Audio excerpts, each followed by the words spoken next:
Cleaning your house, mowing the lawn, making sure to dust all your various knickknacks, diving into a dungeon to gather necessary relics to battle Cthulhu. These are daily, everyday tasks that we mostly don't like to do all that often, yet there has been a surprising market surrounding games that have simulated everything from washing things with a power washer, driving cars, trucks, farming, lawn mowing, and so on. So today's Critical Thought, we're going to talk about how gamification fits into this, and why so many people have been trying to gamify daily life.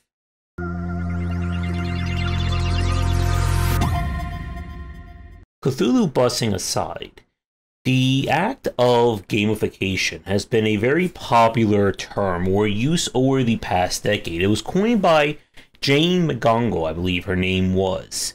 And this was the act of applying mechanics and systems we normally associate with video games, specifically progression, to daily life as a way of reinvigorating the workforce, meaning you want to do more work, or just trying to get through the day easier.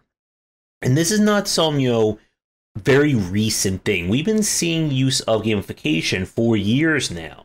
Anyone who's gotten bonus points from using your credit card or frequent flyer miles and so on and so forth. And the idea or the general practice is that, well, if you give someone some kind of reward, it doesn't even have to be, a big deal, just something, it's going to get them to keep doing the task. It's, again, like trying to work the dopamine in your head. Hey, I, clean my house. I get 5 stars. I mowed the lawn. I ranked up. And things along those lines. The problem is that when it comes to real life versus simulated life, one of the big areas that differs is the use of progression. And this is oftentimes that secret sauce that we see in a lot of these video games. In a video game, you don't have to just drive the normal route. You can be promoted. You're not just going to be using your same car. You're going to be getting a bigger car and doing more things. You're not just washing your room in your house. You're going to go to washing the neighborhood and then maybe the tri-state area. And maybe some kind of world like Kamai Damacy situation. And with that sense of progression comes with it that motivation to keep going. To see what is next, what you're going to be doing more and more and more. There was a famous episode of King of the Hill where Hank got hooked on a Grand Theft Auto clone. And one of the things that got him interested was his idea of just keep rising up Strickland's propane's hierarchy with just different titles. And when we look at some of the games and some of the mini simulators that have happened, they fall into this same kind of exploration that you're not just doing one thing. You're able to grow, you're able to progress, you're able to do more, and even lends itself to some of the kind of pools we see from idle games. That it starts off very slowly. Maybe you're just using, a paintbrush to paint your house. Now you're using this entire machine, you're just spraying the walls down. You're not just building one building, you're going to build a city, and then a town, and a skyscraper, and then maybe you'll be able to construct an entire state, country, world, planet, galaxy, and so on and so forth. And this kind of attraction works really well when it comes to these games based on everyday tasks. Because again, our daily lives, we don't get progression upgrades. For the dads watching this, I'm afraid you don't get promoted to a dad rank 2 once you've taken care of your child for at least 1 year. I'm sorry, it doesn't work like that. And these kinds of pools, when they're applied to everyday tasks, truly do work.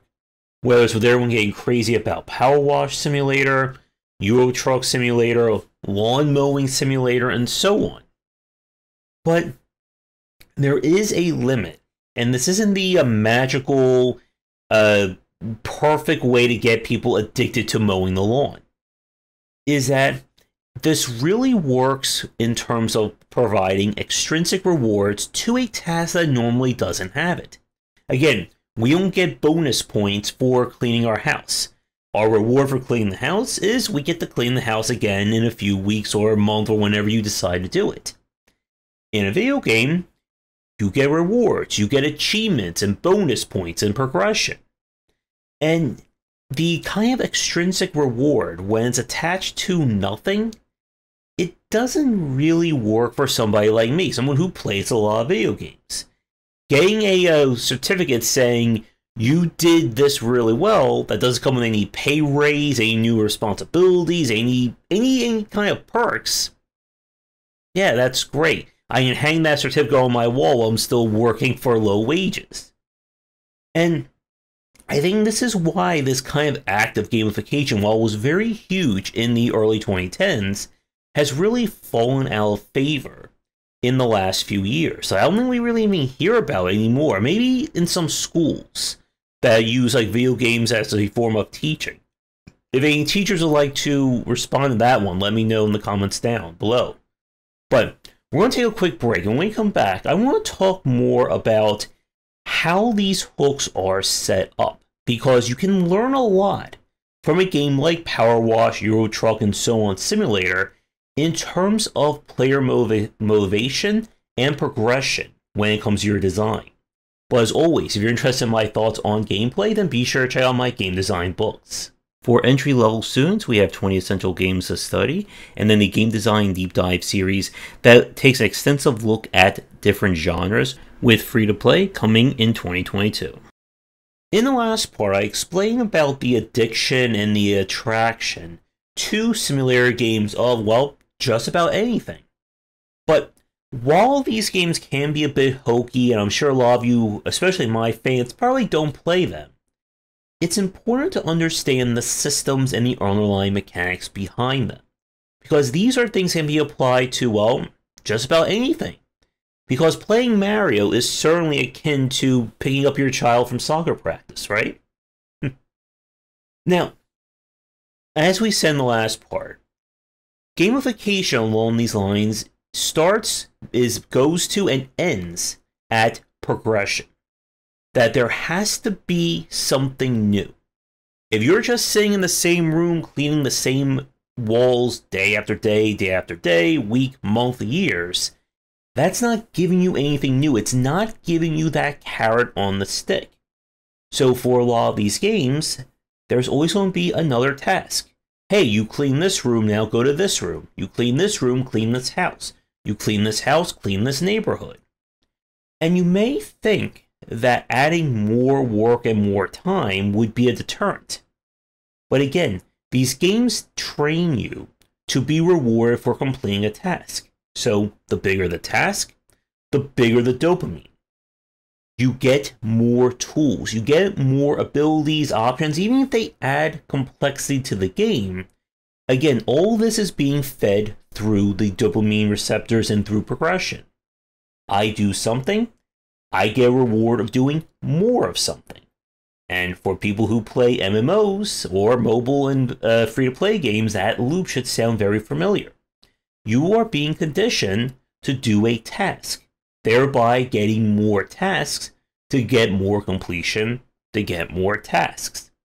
And again, when I explain like this, it sounds very simple, but there is a lot that goes into the psychology of these mechanics and these systems. There has to be just enough carrot on that stick to move you from one to the next to the next. If the initial tasks are too long or too slow, you're going to lose the player before they get that itch to keep playing.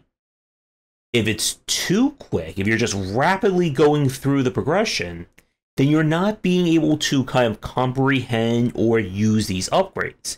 If you go from, let's say, I don't know, a stick that you're using to chop grass to like the full industrial combine, you know, those like giant lawnmowers within 5 minutes, you're going to basically be at that point where like, okay, I'm done.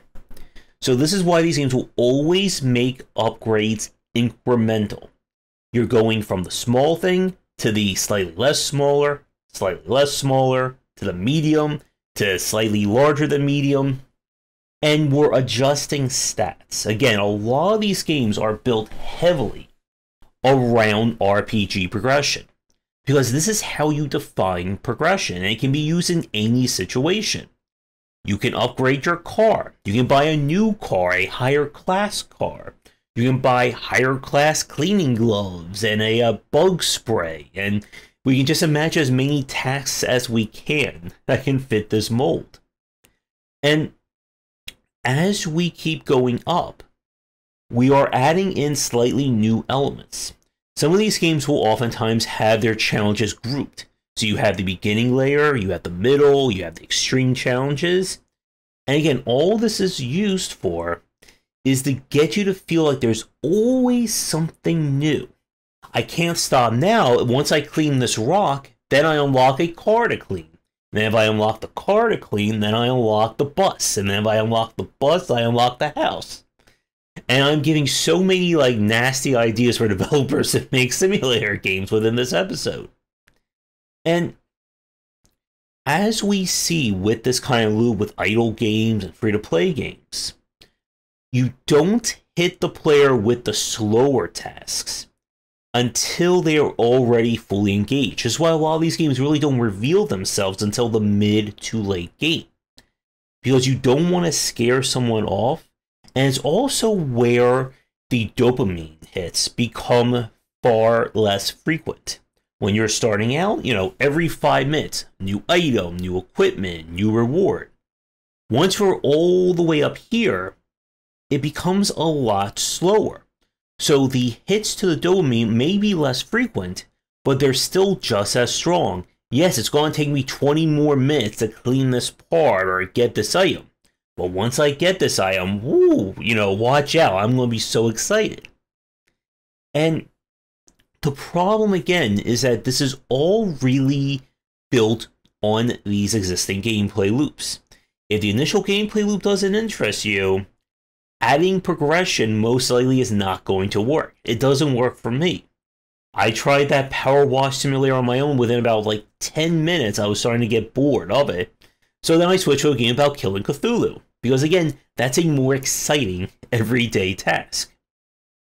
So, to wrap things up for our critical thought, again, progression is a very useful tool in terms of getting someone and motivating someone to keep playing a game regardless of the gameplay loops and systems surrounding it. Look for ways to provide a reward. It doesn't have to be a huge reward. You can move the needle from here to here, or you can move it from here to there. As long as the player is feeling like they are moving forward in some way, shape, or form, that is progression. And that's going to get them motivated to kill goblin rats, take over countries, run space empires, change diapers, go to the supermarket and get groceries, and so on and so forth. So, my question for those of you watching this, who here has gotten addicted to one of the many simulator games out there? And what would you consider to be the perfect task to turn into the next simulator craze? We'll give some of the indie developers watching this some free game suggestions. Let me know in the comments down below. Do all the liking, subscribing, and commenting. Check out our Discord and Patreon link down below, and come back for daily discussions on game design here and on game wisdom, where we examine the art and science of games.